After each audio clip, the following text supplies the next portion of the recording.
সর্ষে আর চিংড়ি দিয়ে ঢ্যাঁড়সের দারুণ স্বাদের একটা রেসিপি নিয়ে হাজির হলাম। তাহলে দেখতে থাকুন কিভাবে বানিয়েছি। এর জন্য প্রথমে আমি ঢ্যাঁড়সগুলোকে ভালো করে ধুয়ে নিয়েছি। ধুয়ে তবেই কিন্তু এরকম ছোটো ছোটো করে টুকরো করে কেটে নিয়েছি। আর এদিকে আলুও কেটে নিয়েছি সরু সরু করে, আর পেঁয়াজও কুচিয়ে নিয়েছি, আর দুটো লঙ্কা রেডি করে রেখেছি।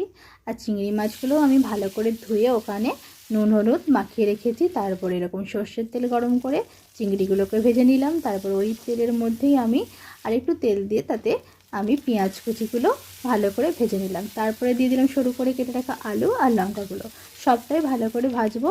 এরপর দিয়ে দেবো এর মধ্যে কেটে রাখা ঢ্যাঁড়সটা দিয়েও আমি এখানে ভালো করে নেড়ে নেবো, একদম যেন লাল লাল হয়ে যায়, নালে কিন্তু ঢ্যাঁড়স সিদ্ধ হবে না। ঢ্যাঁড়সটা ভাজা হতে থাক, আমি তার মধ্যে একটু সর্ষেটা বেটে নিলাম।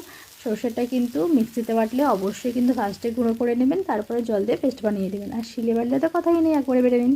তারপরে এতে আমি ভাজাটার মধ্যে অল্প নুন আর হলুদ দিয়ে দিলাম। দিয়ে এখনও কিন্তু ভাজবো, বেশ ভালো করে ভাজা হয়ে গেলে তবেই কিন্তু জল দেবেন, নাহলে কিন্তু ভালো হবে, সেদ্ধ হবে না। দিয়ে দিলাম অল্প পরিমাণ চিনি স্বাদ অনুযায়ী, আর ভেজে রাখা চিংড়িগুলো এর মধ্যে অ্যাড করে দিলাম। এবার সবটা দিয়ে ভালো করে নেড়ে চেড়ে নেবো। খুব অল্প সময়ের মধ্যে হয়ে যাওয়া একটা রান্না, কিন্তু টেস্ট কিন্তু দুর্দান্ত।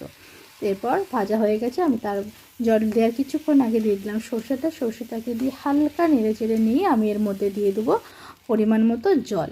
এটা কিন্তু মাখা মাখা হবে, তাই একদম ঝোল না, তাই বেশি জল দেবো না, শুধু সেদ্ধ হওয়ার মতো জল।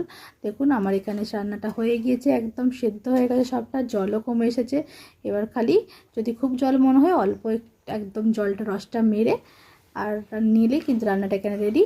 আর নামানোর আগে অল্প কাঁচা সর্ষের তেল এখানে দিয়ে দেবে, এতে কিন্তু গন্ধটা আরও সুন্দর হয়, আর খেতেও কিন্তু দারুণ হয়। একতলা ভাত কিন্তু নেমেছে শেষ। টাটা।